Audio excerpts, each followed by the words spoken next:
Pessoal, bom dia. Hoje nós estamos aqui com algumas encomendas que chegaram, né, desse meu projeto que eu estou fazendo de adquirir alguns itens relacionados à era Viking e até alguns do período germânico, para depois utilizar esse material, né, caso eu vá, sei lá, em sala de aula ou algum artifício também de poder mostrar esses itens para ensinar sobre esse relacionado a esse período da era Viking.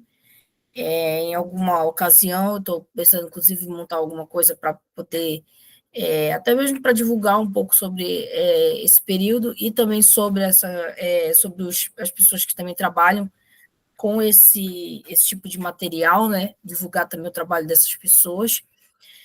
E hoje eu estou aqui com produtos do Vini, do Rio Vardi, que são bastante interessantes. A gente vai ver um material assim que ele é bem diferente e que talvez às vezes é pouco conhecido em termos de uso desse objeto, porque a gente geralmente vê objetos que são mais utilizados como armamentos, como simbolismos também até já utilizados com martelo de Thor, alguns desses simbolismos já são em grande escala, mas a gente também vai ver aqui um que ele é bem diferente e interessante, e eu vou mostrar aqui para vocês um pouco como é que funciona, né, esse objeto.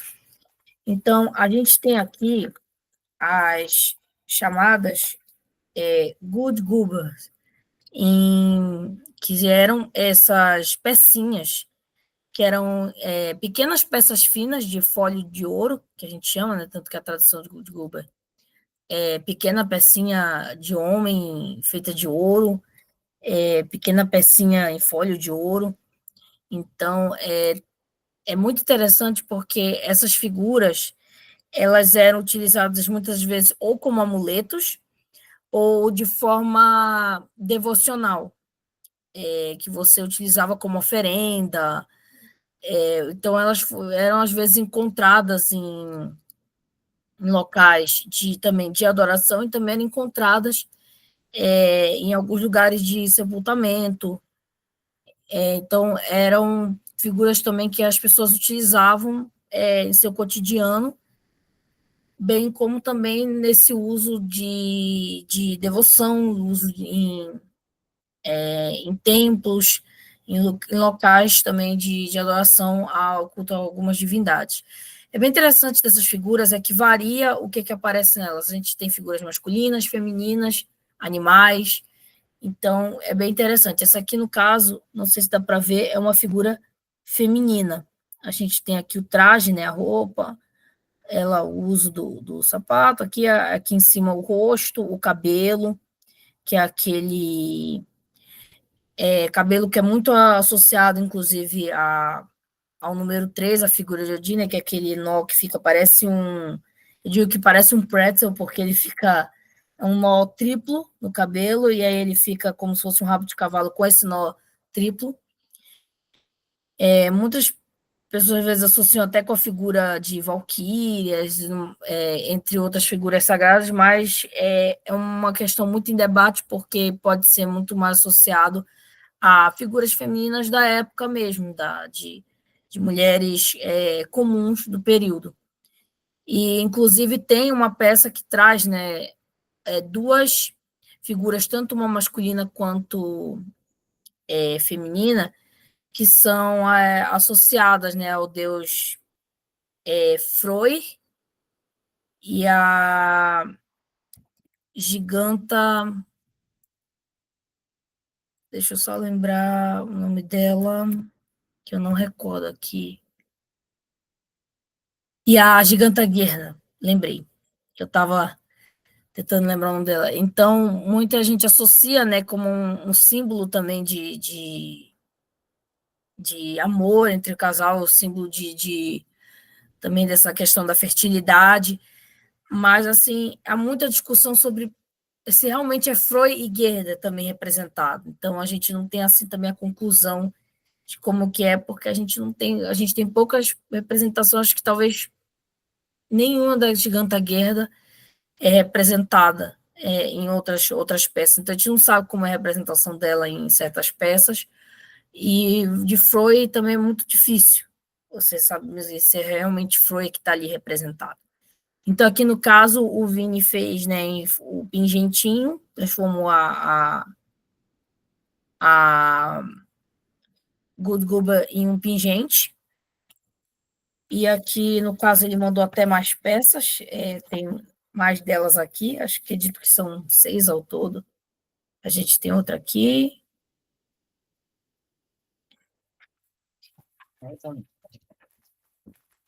Tirar aqui. Essa aqui é muito legal que ele fez em cobre, outra versão, sem ser a dourada e de latão. Eu pedi, inclusive, no caso, por que tem duas, né? Que eu achei que ia ser interessante ter também a dourada, porque ela representa muito mais parecido como era essa figura dourada, mas essa de cobre também ficou muito legal, porque destaca também até mais os detalhes. Ficou muito bonito o trabalho do Vini. Ele, assim, ele recria as peças de forma, assim, muito bacana, bem próximo mesmo do histórico. Eu gosto muito do trabalho dele, em termos de joalheria, assim como do Bruno e do pessoal também que faz joias. Todos trabalham de forma incrível. Aqui tem outra que veio. Deixa eu ver se eu consigo parar aqui para dar para ver melhor.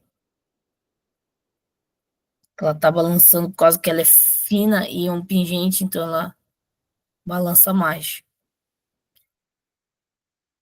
Inclusive, tem um trabalho de Jonas Laumarkson que ele fez recentemente alguma dessas figuras, então a gente consegue até visualizar como é que fica melhor a figura, para quem tiver assim dúvida de como que elas ficam. Esse aqui está muito interessante, como foi feito. Todas são a mesma figura dessa figura feminina. Essas todas que vieram aqui. Ele mandou para mim mais de uma peça. Inclusive, eu agradeço muito ele por ter mandado várias dessas de brinde para mim.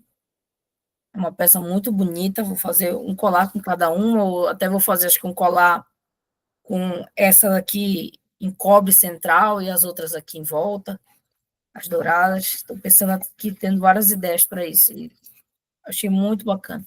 E, além disso, ele mandou uns brindes, né? A gente tem aqui uma pederneira, que eu até já expliquei para vocês. Vai ter a assinatura dele aqui atrás, né? Que é para fazer fogo. Tem toda uma técnica que eu até explico que quando o Bruno me enviou, você tem que ter uma pedra para poder fazer que ela faça essa ligação com esse metal aqui, esse ferro, e aí você consegue formar uma brasa. Você pega um amontoadozinho de palha e aí você consegue fazer fogo. Leva um tempinho, um certo tempinho para fazer, mas quando pega o jeito e a chama acende, depois fica até mais fácil de você conseguir que o fogo comece a crescer. O difícil é manter também o fogo, por exemplo, aqui venta muito, então é difícil de manter. Quando eu fui fazer o teste, às vezes apaga logo. Era uma das dificuldades na época, né? Porque você precisa manter fogo para poder se aquecer, se alimentar. Enfim, aí aqui tem uma pederneirazinha. E, por fim, um mione, né? Que, inclusive, eu adoro porque eu estou colecionando vários desses miones de ferro, que eu ganhei muitos de vários desses meus amigos que trabalham com isso, né? E que são mercadores da Era Viking, então aqui tem um mione de ferro. Eu acho muito bonito, que apesar dele ser mais simples que outros miones que foram encontrados, mas eu acho assim que ele tem um lado mais rústico, né? Parece assim que realmente é do período. Ele é bem bonito de, de, de se ver e de se você ter um item desse na coleção, esses miones. Então, gente, é isso que eu queria mostrar para vocês, né, do Riovard. Acompanhe o trabalho dele, é muito interessante. Ainda vão vir outros itens também dele que eu vou recomendar relacionado a esse período, principalmente o período germânico, que eu estou querendo fazer também agora algumas peças, mas vai ter também outros itens da Era Viking que vai ser feitos com ele. E é isso. Obrigado por acompanhar até aqui. Espero que vocês também entrem em contato para pedir algum material desse. E obrigada.